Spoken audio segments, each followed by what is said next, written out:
সুদীপাকে তার ফোনে থাকা ছবিগুলো দেখানো মাত্রই সুদীপা চমকে ওঠে। হ্যাঁ বন্ধুরা, আমরা এমনটা দেখতে পাবো অনুরাগের ছোঁয়া ধারাবাহিকের আগামী পর্বগুলোতে। বিস্তারিত জানতে ভিডিওতে লাইক দিয়ে শেষ পর্যন্ত দেখতে থাকুন।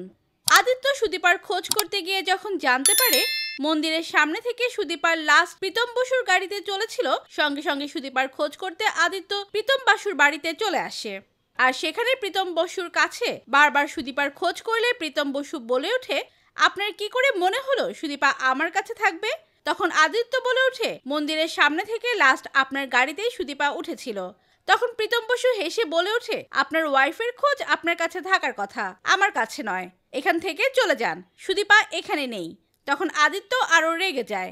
এরপর দেখা যায় আদিত্য বাইক নিয়ে সব জায়গায় সুদীপাকে খুঁজতে থাকে আর আশেপাশে মানুষদেরকে তার ফোনে থাকা সুদীপার ছবি দেখিয়ে বলে ওঠে, এই মেয়েটাকে কোথাও দেখেছেন? কিন্তু তারা কেউ সুদীপার খোঁজ দিতে পারে না। অন্যদিকে আদিত্যর বান্ধবী টিনা দূর থেকে আদিত্যকে দেখতে পায়। আদিত্যকে ফোন করে সকলের কাছে জিজ্ঞাসা করতে দেখে। সঙ্গে সঙ্গে টিনা তার সামনে গিয়ে দাঁড়ায়।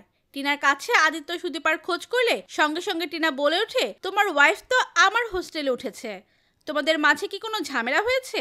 এই কথা শুনে আদিত্য অবাক হয়ে যায় আর সঙ্গে সঙ্গে টিনার সঙ্গে সেই হোস্টেলে যায়।